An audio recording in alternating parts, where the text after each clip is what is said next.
Abramos a Bíblia no livro de Jó. Jó, capítulo 14, lerei do versículo 1 ao versículo de número 14. Nós leremos vários textos hoje. Espero que você goste de ler a palavra de Deus. O texto de Jó será apenas o nosso ponto de partida. Jó, capítulo 14, do versículo 1 ao versículo de número 14.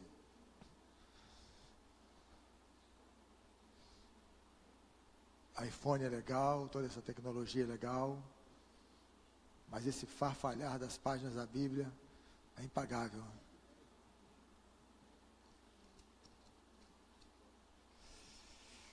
Jó 14, mesmo assentados, mas com o coração quedado na presença do Senhor, ouçamos a leitura do texto. O homem, nascido de mulher, vive breve tempo, cheio de inquietação. Nasce como a flor e murcha, foge como a sombra e não permanece. E sobre tal homem abres os olhos e o fazes entrar em juízo contigo? Quem da imundícia poderá tirar coisa pura? Ninguém. Visto que os seus dias estão contados, contigo está o número dos seus meses. Tu, ao homem, puseste limites, além dos quais não passará. Desvia dele os olhares, para que tenha repouso, até que, como jornaleiro, tenha prazer no seu dia. Porque há esperança para a árvore, pois mesmo cortada, ainda se renovará. E não cessarão os seus rebentos. Se envelhecer na terra a sua raiz e no chão morrer o seu tronco, ao cheiro das águas brotará e dará ramos como a planta nova. O homem, porém, morre e fica prostrado, expira o homem. E onde está? Como as águas do lago se evaporam e o rio se esgota e seca, assim o homem se deita e não se levanta. Enquanto existirem os céus, não acordará, nem será despertado do seu sono. Que me encobrisses na sepultura e me ocultasses até que a tua ira se fosse, me pusesses um prazo, depois te lembrasses de mim. Morrendo o homem, porventura, tornará a viver? Todos os dias a minha luta esperaria até que eu fosse substituído. Amém. A gente fica sem saber se a gente diz amém ou não, após a leitura de um texto como esse. Bem, nessa passagem, Jó faz uma reflexão acerca da brevidade da vida. Uma reflexão sobre a transitoriedade da vida humana. E após concluir que a única saída para o sofrimento é a morte, faz uma pergunta decisiva, desconcertante, aguda, que está no versículo número 14. Morrendo o homem, porventura, tornará a viver? É evidente que deste texto nós não podemos extrair uma doutrina da ressurreição. Eu e você sabemos que não devemos, de um único versículo, extrair um conceito doutrinário. Mas eu poderia dizer que esse capítulo do livro de Jó aponta para o fato de que naqueles dias o assunto ressurreição estava na pauta. E nós estamos falando aqui sobre um texto que provavelmente foi escrito 600 ou 700 anos antes da vinda de Jesus, do nascimento de Jesus. Morrendo o homem, porventura, tornará a viver? E nós também fazemos essa pergunta, sobretudo quando a morte reivindica a vida de alguém a quem amamos. Agora é interessante perceber que Deus deu uma resposta a Jó, uma resposta que aparece no capítulo 19, na forma de uma declaração de fé. Dê uma olhada comigo, Jó, capítulo 19, versos 25, 26 e 27.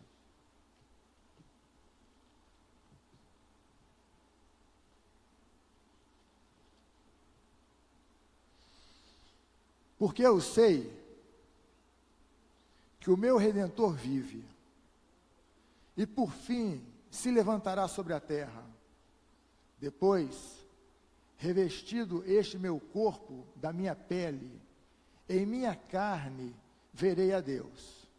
Vê-lo-ei por mim mesmo, os meus olhos o verão, e não outros. De saudade me desfalece o coração dentro de mim.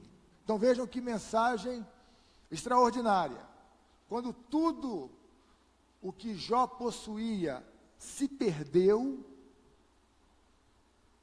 ele mostra a sua confiança em Deus, no meio das adversidades, e declara que cria que o seu Redentor estava vivo, e de que ele haveria de vê-lo. O meu Redentor vive, e eu o verei. Ele vive, e os meus olhos haverão de vê-lo.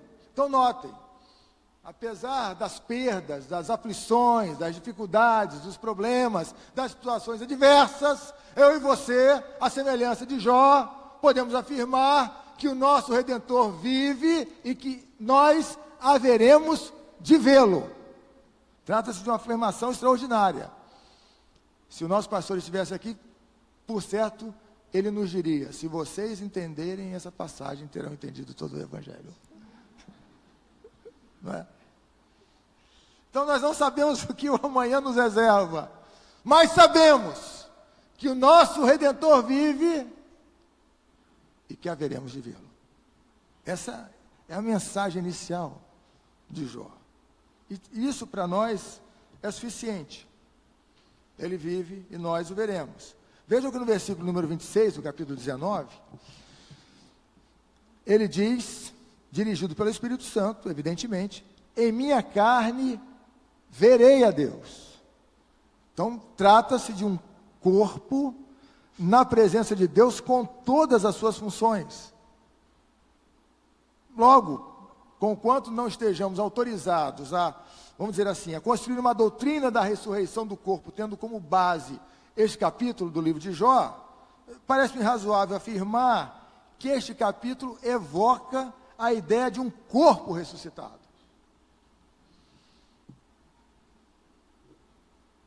Muitas religiões defendem a imortalidade da alma, tais como o hinduísmo, o budismo, o islamismo, o espiritismo.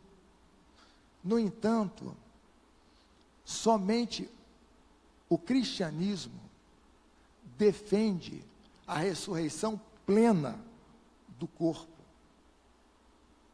Trazendo isso para a nossa realidade, por conta dessa percepção, nós podemos dizer que cremos que, caso morramos antes da segunda vinda de Jesus, portanto do retorno de nosso Rei, de nosso Senhor, o nosso corpo haverá de experimentar a ressurreição.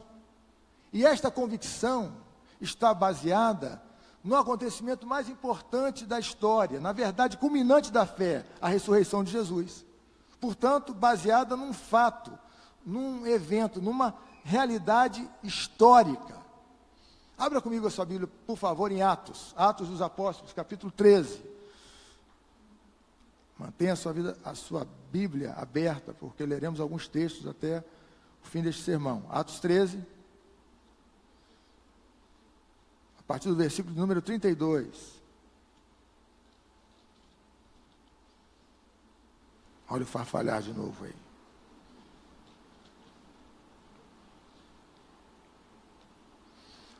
versos 32, 33 e 34. Nós vos anunciamos o evangelho da promessa feita a nossos pais, como Deus a cumpriu plenamente a nós, seus filhos, ressuscitando a Jesus, como está escrito no Salmo 2. Tu és meu filho, eu hoje te gerei. E que Deus o ressuscitou dentre os mortos, para que jamais voltasse à corrupção. Desta maneira o disse: e cumprirei o vosso favor, a vosso favor, as santas e fiéis promessas feitas a Davi. O que eu quero mostrar para os irmãos a partir desse texto é que a ressurreição de Cristo foi cumprimento das promessas do Senhor. Portanto, quando nos deparamos com o evento pascal, é necessário que nos lembremos que todas as promessas do Senhor são verdadeiras. Nenhuma promessa de Deus cairá por terra. O que é fé? Fé, eu diria, é a plena convicção de que Deus é bom e de que Ele haverá de realizar todos os seus propósitos e cumprir todas as suas promessas. Se você crê, você toma por certo o fato de que as promessas do Senhor haverão de ser cumpridas pelo poder de Deus. Então nós estamos diante desse evento, o evento pascal, que nos lembra que Deus tem por hábito cumprir as suas promessas. Mas quais são, objetivamente, os benefícios do túmulo vazio? Os benefícios da ressurreição de Jesus? É evidente que esses benefícios são incontáveis. Eu destacarei 3. Porque, como pastor presbiteriano, em geral, né, eu prego um sermão assim, de 3 pontos. É uma prática no âmbito do presbiterianismo. Nós, pastores, pregávamos sermões de 3 pontos. Mas eu já lhes disse em outra ocasião que há um outro sermão de 3 pontos, que tem sido pregado largamente nos nossos dias, que nada tem a ver com esse sermão clássico de 3 pontos, que em geral é pregado por ministros presbiterianos. Os 3 pontos são: o pastor lê o texto, o pastor se afasta do texto e o pastor nunca mais volta para o texto. Eu pretendo me ater aos textos que lerei ao longo de nossa conversa. Então, quais são esses benefícios? O primeiro benefício: a ressurreição de Cristo é a garantia de que também ressuscitaremos. Logo, falar sobre a vitória de Cristo sobre a morte também significa falar sobre a vitória que haveremos de obter sobre a morte. Abra comigo a sua Bíblia, na primeira epístola de Paulo aos Coríntios, capítulo 15. Primeira epístola de Paulo aos Coríntios, capítulo 15. Lerei do versículo 20 ao versículo de número 23.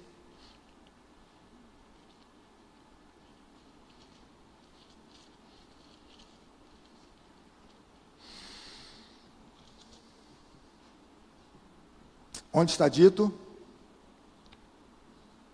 mas, de fato, Cristo ressuscitou dentre os mortos, sendo Ele as primícias dos que dormem. Visto que a morte veio por um homem, também por um homem veio a ressurreição dos mortos. Verso 22. Porque assim como em Adão todos morrem, assim também todos serão vivificados em Cristo. Cada um, porém, por sua própria ordem. Cristo, as primícias. Depois, os que são de Cristo na sua vinda. O que Paulo está dizendo, a meu ver, é que Cristo ressuscitou primeiro. Depois, quando Cristo voltar, todos ressuscitaremos. Logo, a ressurreição de Cristo garante a nossa. E ressuscitaremos em corpos gloriosos de ressurreição, como o do próprio Cristo. E Paulo descreve esse corpo, aqui ainda em 1 Coríntios capítulo 15, do versículo 43 ao versículo número 55. Nesse texto, que eu lerei agora, na linguagem de hoje, Paulo descreve esse corpo glorioso. Então, vou fazer essa leitura na edição da Bíblia, na linguagem de hoje. Primeira Epístola de Paulo aos Coríntios, 15, 43 a 55. Diz a Bíblia: os nossos corpos agora nos decepcionam. Eu queria abrir um parênteses aqui, antes de prosseguir com a leitura, para colocar uma notinha de rodapé. Uma notinha associada a essa ideia de que os nossos corpos hoje nos decepcionam. Na casa dos 16, 17 anos por ali, quando eu morava em Jardim de Primavera, ali em Duque de Caxias, eu jogava futebol atrás da casa de um casal queridíssimo, Jofre e Darinha. Jofre e Darinha possuíam uma casa em Jardim de Primavera. Então eu jogava futebol atrás dessa casa, num campinho. Chegava lá, no início da tarde, assim, ainda um calor senegalesco, e ia jogar bola. E acontecia uma coisa muito interessante naquela época. Eu dizia ao meu corpo, vá, e ele ia. Eu dizia ao meu corpo, drible, e ele driblava. Eu dizia ao meu corpo, corra, e ele corria. Na atualidade, no entanto, quando tento jogar futebol, eu digo ao meu corpo, vá, drible, corra, avance, e simplesmente o meu corpo me ignora. Então, eu estou constatando aos 53 anos, que à medida que o tempo passa, o nosso corpo vai se transformando assim numa entidade, não no sentido teológico, numa entidade desobediente. É uma coisa impressionante. Então não são raras as vezes em que o meu corpo me decepciona. Paulo está falando sobre isso. Sobre um corpo que se esgota. Sobre um corpo frágil. Sobre um corpo que um dia haverá de abandonarmos. Esse é o corpo que ele está descrevendo no início desse texto. Mas ele passa a falar sobre esse corpo que teremos quando experimentarmos a glorificação. Ele vai dizendo, ele segue, mas, graças a Deus que há uma conjunção adversativa aqui, mas, quando forem ressuscitados, aí sim, olha aí, serão cheios de poder. Acontecerá em um instante, num piscar de olhos, quando a última trombeta tocar. Porque quando a trombeta soar, os cristãos que morreram ressuscitarão com corpos transformados. E então, nós, que estamos vivos, seremos transformados de tal maneira que nunca morreremos. Quando isso ocorrer, então, finalmente, as Escrituras se cumprirão. Vencida foi a morte pela vitória. Onde está, ó morte, a tua vitória? Onde está, ó morte, o teu aguilhão? Trata-se aqui de um cântico triunfante, que celebra a vitória da vida sobre a morte. Cristo ressuscitou, logo eu e você também ressuscitaremos. Pelo exposto fica evidente que nós, cristãos, reformados, presbiterianos, cremos na doutrina da glorificação. Isto é, cremos que os nossos corpos um dia serão plena e completamente conformados à imagem de Jesus. Como está dito lá na primeira epístola de João, capítulo 3, versículo 2. Lá encontramos, 1 João 3:2, sabemos que quando Ele se manifestar, seremos semelhantes a Ele, pois o veremos como Ele é. Nosso corpo será glorificado. Dessa forma, podemos dizer que Deus não deixará nosso corpo morto na sepultura para sempre. Então, não fique muito ansioso pelo fato de seu corpo estar se esgotando ao longo dos anos. É claro, você deve praticar o autocuidado. Então, cuide também de si mesmo. Cuide de seu corpo. Faça exercícios. Sei lá, tenha uma alimentação equilibrada. Aliás, eu tenho percebido o seguinte: na atualidade, há muitas pessoas que se esqueceram de cuidar de si mesmas. Preste atenção. Se você não praticar o autocuidado, daqui a pouco não cuidará de mais ninguém. Então, além de ter um coração altruísta, lembre-se de cuidar também de si mesmo. Porque caso você não faça isso, dentro de algum tempo, não conseguirá cuidar de mais ninguém. Mas creia que um dia nossos corpos serão restaurados, glorificados. Então eu e você, na condição de discípulos assumidos de Jesus de Nazaré, cremos que o ferrão da morte foi removido. Por isso alguém disse que para o cristão a morte é como a picada de um escorpião sem veneno. Causa dor, no entanto, não aniquila a existência. E o salmista se alegrava nessa verdade. Salmo 17, verso 15.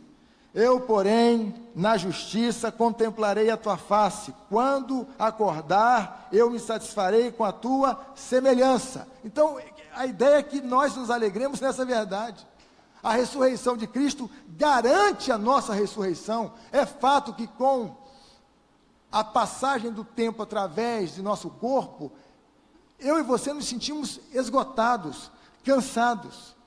No entanto, sabemos que caso morramos antes da segunda vinda de Jesus, quando a trombeta soar, os nossos corpos serão ressuscitados e teremos corpos gloriosos em nome de Jesus.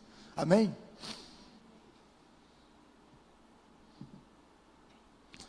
Primeiro benefício, a convicção de que, porque Cristo ressuscitou, eu e você também haveremos de ressuscitar.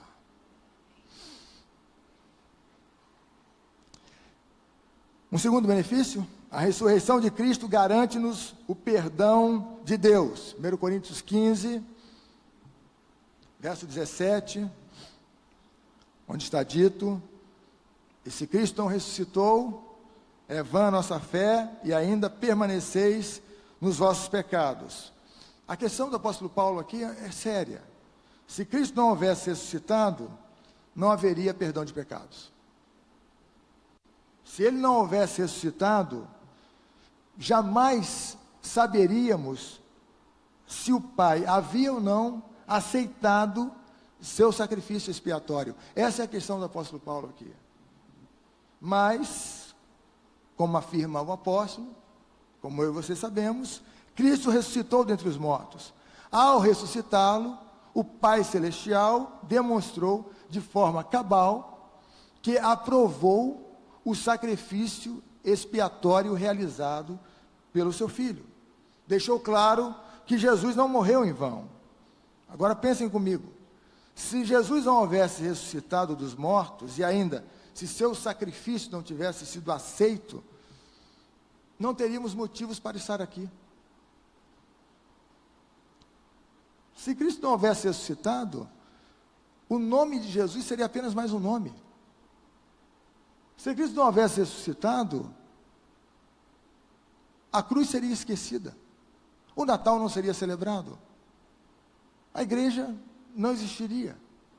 Nós não estaríamos reunidos numa manhã como essa, no início de tarde, glorificando o nome do Senhor. Eu e você, e esse aqui é o raciocínio de Paulo, continuaríamos vivendo sob o poder do pecado. Ainda seríamos escravos do pecado. Entretanto, o túmulo está vazio. Ele ressuscitou. Portanto, eu e você, como cristãos, não devemos temer nem a morte e nem a tirania do pecado. Nós fomos libertados do poder escravizador do pecado.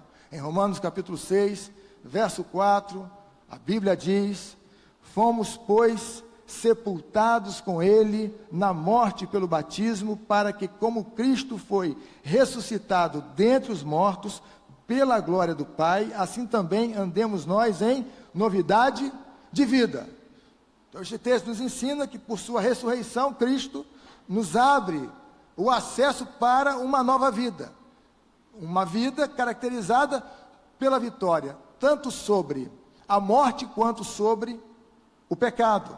Logo, a conclusão a que chegamos é a seguinte: nenhum cristão cujo coração tenha sido de fato regenerado pelo poder do Espírito Santo, com base na obra consumada de Cristo, será um pecador quanto mais.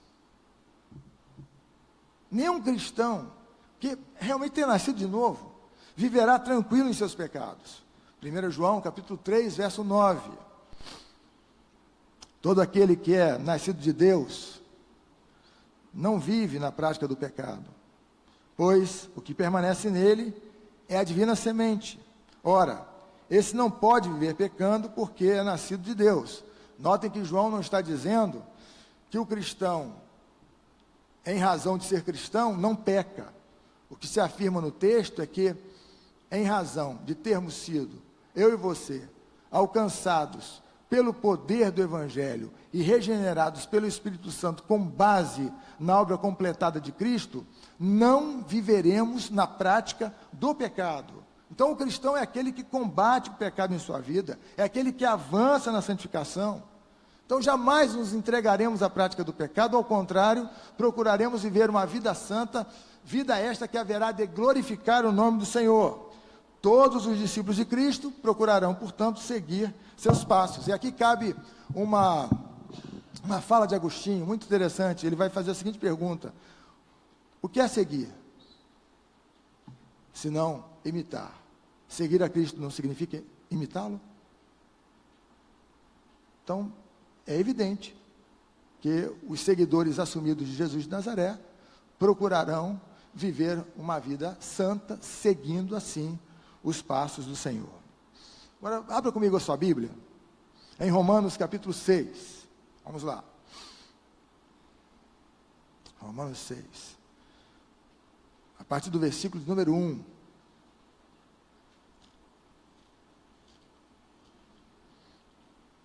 Romanos 6, a partir do versículo número 1.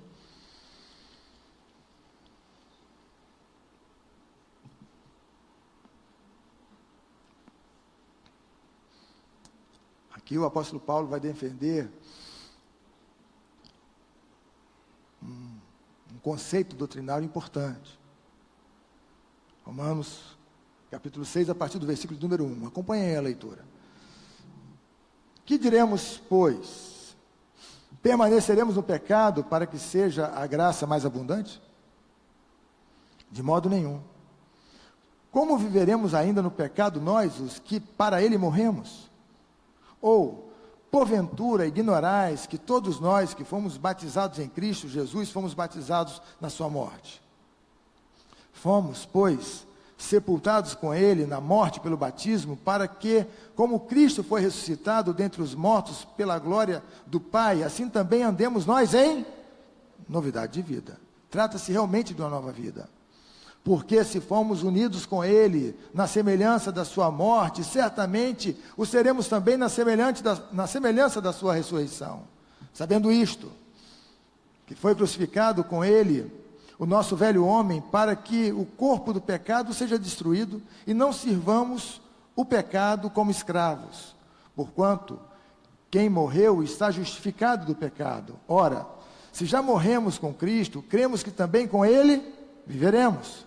Sabedores de que, havendo Cristo ressuscitado dentre os mortos, já não morre, a morte já não tem domínio sobre ele, pois, quanto a ter morrido de uma vez para sempre, morreu para o pecado, mas quanto a viver, vive para Deus. Assim também vós, considerai-vos mortos para o pecado, mas vivos para Deus em Cristo Jesus. Não reine, portanto, o pecado em vosso corpo mortal, de maneira que obedeçais às suas paixões. Nem ofereçais cada um os membros do seu corpo ao pecado como instrumentos de iniquidade, mas oferecei-vos a Deus como ressurretos dentre os mortos, e os vossos membros a Deus como instrumentos de justiça. Porque o pecado não terá domínio sobre vós, pois não estáis debaixo da lei, e sim da graça. O que Paulo está defendendo aqui, a meu ver, é o seguinte: que os cristãos foram realmente unidos a Cristo em sua morte, como também unidos a Cristo em sua ressurreição.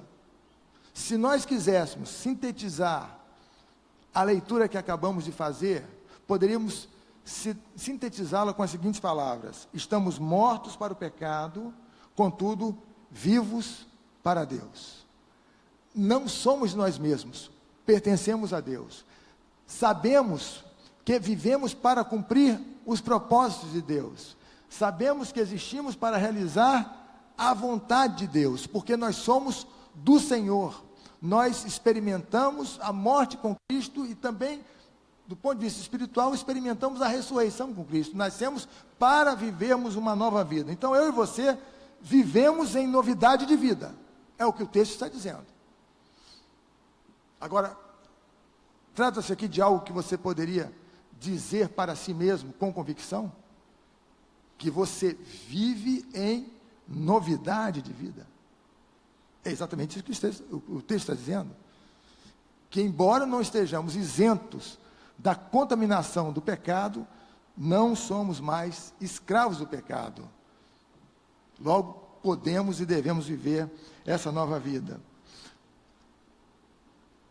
E o que é interessante aqui é perceber que o Senhor, Ele nos oferece inúmeros princípios que devem regular a nossa vida. E por que Deus faz isso? Porque quer que vivamos em novidade de vida. Se você é pai, bem, você sabe mais ou menos como isso funciona. Você diz aos filhos: caminhem por aqui, façam determinadas coisas, não façam outras coisas. Agora, por que nós pais nos preocupamos com isso? Não é porque não tenhamos o que fazer, é porque queremos que os nossos filhos funcionem, que vivam essa vida aqui.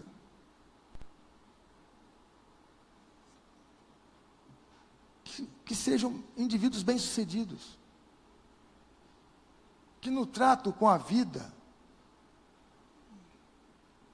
possam construir um mundo melhor, mais amável, mais humano, mais saudável, mais hospitaleiro, mais misericordioso. Então, é muito interessante essa experiência de procurar socializar os filhos, porque ela, mal comparando, se assemelha a essa ação de Deus, que visa fazer com que eu e você, a despeito de vivermos num mundo perturbador, celebremos uma vida abençoada e abençoadora. O que vocês acham? É Deus dizendo: olha, eu quero que vocês vivam em novidade de vida. E para isso é necessário que nos afastemos do pecado. Eu já vou terminar esse item aqui. Eu diria o seguinte sobre a importância de nos afastarmos da vida pecaminosa. Por que deveríamos fazer isso? As razões são inúmeras, é claro. Talvez uma das decisivas seja aquela que coloca em relevo o fato de que todo pecado é maligno. O pecado é maligno. É maligno porque destrói a alma. É maligno porque destrói os relacionamentos. É maligno porque tende a engolir a nossa alegria. O problema do pecado é um problema seríssimo. Por quê? Porque o pecado devasta a vida interior. Então, se nós nos apropriarmos de tal convicção, da percepção de que todo pecado é maligno e faz um mal enorme para a alma humana, é bem provável que, contando com a graça de Deus, procuremos viver uma vida santa, que corresponderia, à luz do que nós estamos conversando, a viver em novidade de vida. Então, afaste-se do pecado, avance na santificação e viva em novidade de vida. Quantos podem dizer amém? Amém. A ressurreição de Cristo garante-nos o perdão de Deus. É por isso que quando eu e você confessamos os nossos pecados com base na obra consumada de Jesus, somos perdoados. Pecado confessado é pecado perdoado. Por fim, a ressurreição de Cristo garante-nos o poder de Deus. Vamos abrir a Bíblia mais uma vez. Efésios capítulo 1. A partir do versículo número 18.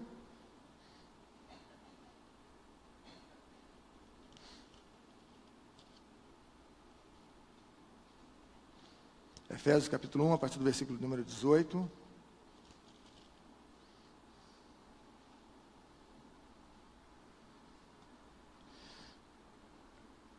Iluminados os olhos do vosso coração, para saberdes qual é a esperança do seu chamamento, qual a riqueza da glória da sua herança nos santos, e qual a suprema grandeza do seu poder para com os que cremos, segundo a eficácia da força do seu poder, o qual exerceu ele em Cristo, ressuscitando-o dentre os mortos e fazendo sentar à sua direita nos lugares celestiais. Versículo 21. Acima de todo principado e potestade, poder e domínio, e de todo nome que se possa referir, não só no presente século, mas também no vindouro. E pôs todas as coisas debaixo dos pés, e para ser o cabeça sobre todas as coisas, o deu à igreja, a qual é o seu corpo, a plenitude daquele que a tudo enche em todas as coisas. Stott, analisando esse texto, vai dizer o seguinte: nesta passagem, palavras do Stott, a ressurreição de Cristo é retratada como a prova suprema do poder de Deus na história. A ressurreição como a prova suprema do poder de Deus na história. Stott prossegue. No verso 19, o evangelista de Tarso está fazendo referência ao supremo poder de Deus. No verso 20, afirma que Deus exerceu esse poder em Cristo, ressuscitando-o dentre os mortos. Aleluia. Prosseguindo, a Bíblia vai nos dizer que esse mesmo poder que ressuscitou Jesus dentre os mortos, que estava dessa forma presente na ressurreição de nosso Mestre, está à disposição do povo de Deus, à disposição da igreja. Atos capítulo 1, verso 8. Nós sabemos de cor. Mas recebereis poder ao descer sobre vós o Espírito Santo, e sereis minhas testemunhas, tanto em Jerusalém, Judéia, Samaria e até aos confins da terra. Poder. Então, o que eu quero mostrar para os irmãos é que nós que estamos imbuídos desse desejo incontornável de prosseguir na santificação, de viver em novidade de vida, de anunciar o Evangelho da Graça, contamos com o mesmo poder que ressuscitou Jesus dentre os mortos. Calvino, ao falar sobre a vida piedosa e proveitosa que devemos celebrar para que Deus seja glorificado, afirmou que para que vivamos assim, é necessário que contemos com o mesmo poder que um dia ressuscitou Jesus dentre os mortos, a saber, o poder que provém do Espírito Santo. Este poder transforma o nosso coração. Tal poder concede-nos força para que sigamos adiante, enfrentando e vencendo as lutas cotidianas. Tal poder capacita-nos a crer tanto na vitória sobre a morte, quanto na vitória sobre o pecado. Então nós cremos que Deus ressuscitou a Cristo. Nós cremos na ressurreição do corpo. Logo, podemos fazer uma afirmação contundente e dramática. Eu quero conversar para vocês que, enquanto refletia sobre tudo isso, e cheguei a esse ponto do desenvolvimento de minha reflexão sobre esses textos, eu entrei numa batalha pessoal, porque o que pretendo lhes dizer é algo seríssimo.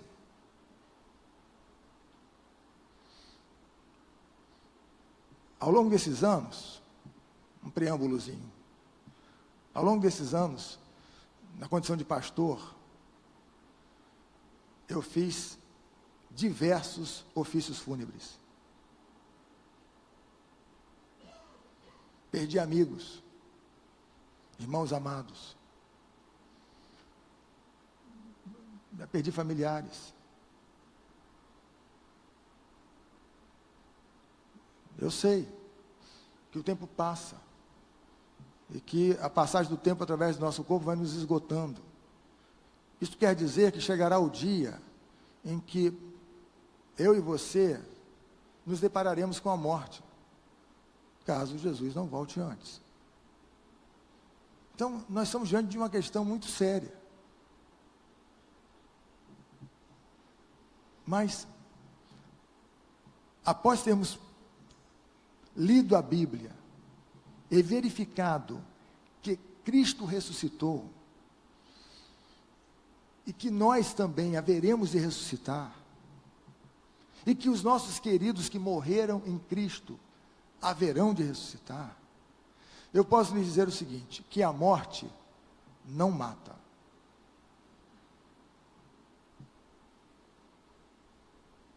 No sentido de que Deus não deixará o nosso corpo inerte no sepulcro para sempre. Então a morte não mata, mas o ódio mata. A raiva mata. O ressentimento mata. O rancor mata. A culpa mata. A indiferença mata. E por que todas essas coisas matam? Porque engolem a nossa vontade de viver. Porque sufocam a alma. Porque canibalizam a alegria humana. São assassinos da vida abundante. Porque a questão aqui é a seguinte: Deus não espera apenas que eu e você vivamos. Ele espera que celebremos uma vida abundante. Não é ser fiel até a morte e chegar ao final da caminhada, ou melhor, ao fim da caminhada, no bagaço, aos pedaços. A questão é combater o bom combate, é seguir adiante e completar essa carreira inteiro. Essa é a questão. Então, Deus não quer que eu e você nos arrastemos pela vida, que vivamos como zumbis. Eu vejo pessoas despedaçadas, que estão se arrastando pela vida. nós estamos lendo que o mesmo poder que ressuscitou Jesus dentre os mortos está à disposição da igreja. Então aproprie-se desse poder, pela fé, e enfrente, e vença esses assassinos da vida abundante. Vença a culpa, vença o ódio, vença o rancor, vença o ressentimento, vença a indiferença, e viva,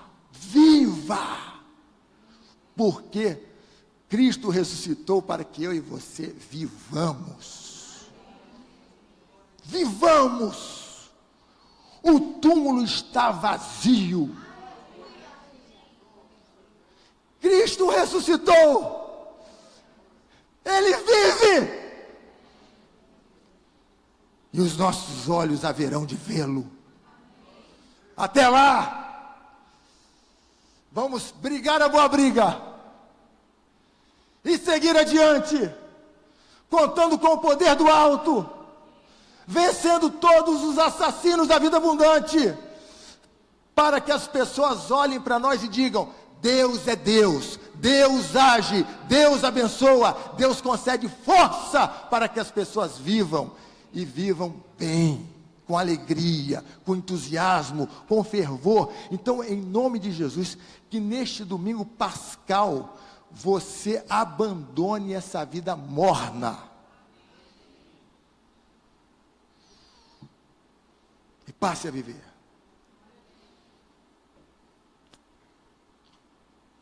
Em nome de Jesus. Feliz Páscoa.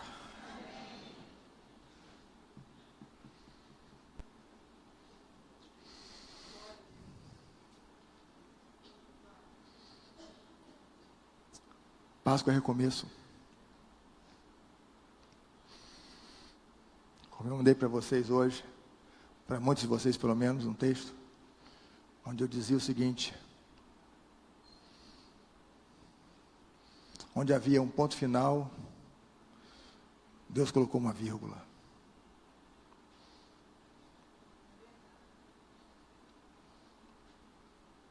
A vida é muito curta para ser pequena. Vamos vivê-la. Em nome de Jesus. Reclinemos a fronte e oremos. Eu queria que você tivesse uns minutos para falar com Deus. Páscoa, tempo de recomeço.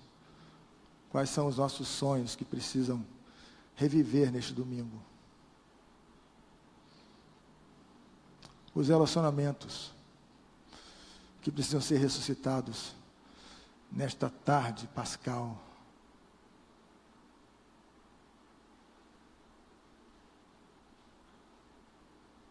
O que está morto, mas pode reviver. A vontade de viver, o entusiasmo, a coragem para enfrentar a vida, o amor, essa disposição para seguir adiante, com fervor, vigor, desassombro. Meu Deus do céu, esse domingo é um domingo de Páscoa, meu Deus. Será que nós vamos aproveitar essa oportunidade? Meu Deus. Nós chegaremos ao final, ao fim da caminhada, mas chegaremos lá inteiros em nome de Jesus. Ó Deus Pai amado, louvado seja o teu santo nome. Ó Deus, o Senhor conhece o nosso coração, o Senhor sabe quem somos, conhece a nossa casa, conhece a qualidade das relações que travamos. Nós estamos absolutamente desnudados na tua presença, Senhor. Pai amado, como é bom saber que um dia, assim como Cristo ressuscitou dentre os mortos, eu e meus irmãos também ressuscitaremos. Oh Jesus, que coisa maravilhosa. Como é bom saber, ó Deus, e porque Jesus venceu a morte, há suprimento de perdão para os nossos pecados. E como é bom, Senhor, estarmos convictos do fato de que o Senhor oferece-nos poder do alto, para que vivamos uma vida abundante, caracterizada pelo amor, pela doçura, pelo entusiasmo, pela coragem, pelo desassombro, pelo avanço na santificação.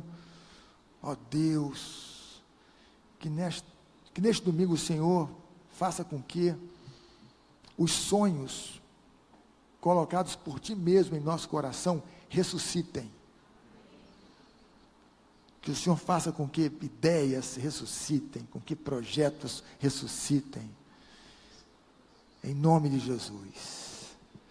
E que o Senhor nos conceda graça, alegria, fervor, ânimo, para que jamais nos entreguemos à mornidão. Que seja assim, Senhor. Em nome de Jesus. Amém. E amém. Ele vive, o túmulo está vazio, e um dia os nossos olhos haverão de vê-lo. Louvado seja o nome do Senhor. Feliz Páscoa!